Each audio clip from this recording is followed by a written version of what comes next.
Well, sadly, Fox's guilty plea is just the latest in a long line of highly publicized falls from grace in Rhode Island politics. Our in-depth coverage continues live now with Eyewitness News reporter Jared Pliner. Mike Shannon, good evening. The Justice Department's man in Rhode Island did not mince words today, and he was visibly impassioned about his latest prosecution and the fact that his work in this regard never seems to end. Rhode Island's top federal prosecutor noting Tuesday the downfall of Gordon Fox is not a new frontier for this state.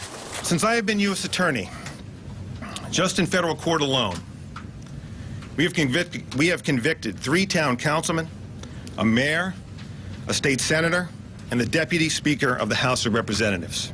Even tonight, more members of the General Assembly stand accused of corruption and misconduct. Just last month, state police arrested Representative Joe Almeida for allegedly misappropriating over $6,000 in campaign contributions for personal use. He's pled not guilty. Last year, the man Almeida replaced, Leo Medina, learned he'll serve 3 years of a 20-year sentence for pocketing part of a life insurance payout tied to a friend's deceased daughter.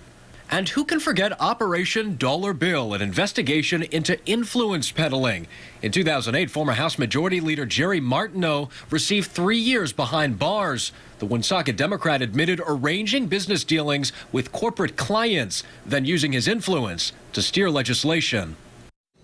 And former State Senator John Salona also went down in Operation Dollar Bill. Coming up at 6, we're going to move beyond Smith Hill and look at some other high-profile corruption cases. Live tonight, I'm Jared Pliner, Eyewitness News. Unfortunately, this is far from the first political scandal in Rhode Island. Gordon Fox is just one of many lawmakers who turned into lawbreakers. And new at 6, we're taking a look at some of the other local leaders outside of the State House who've wound up behind bars. Eyewitness News reporter Jared Pliner is here now to continue our in-depth coverage. That's right. At 5, we explored corruption cases up on Smith Hill. Now we move beyond that. And you know, today, Rhode Island's top federal prosecutor even mentioned a recent competitive re-election run as further evidence that this state has a serious problem. Campaign donors. In his at times scathing remarks about Gordon Fox, U.S. Attorney Peter Nerona talked about a certain short-term memory problem in Rhode Island. Political corruption amnesia. You know, you can have someone who's violated the public trust and they're back running for office again 8 years later. It's clear who Nerona was talking about, former Providence Mayor and federal convict Vincent Buddy Cianci. But Nerona touched on some other recent high-profile convictions of his tenure. 2012, Central Falls Mayor Charles Moreau gets 2 years in federal prison for fraud after he admits to accepting a furnace and home renovations from a contractor in exchange for a no-bid contract to board up buildings. A judge freed Moreau last year. Central Falls would wind up in bankruptcy. 2011, the last of the infamous North Providence councilman trifecta is sentenced.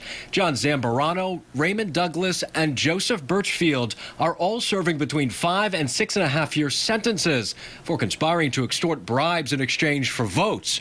An FBI sting led to their downfall.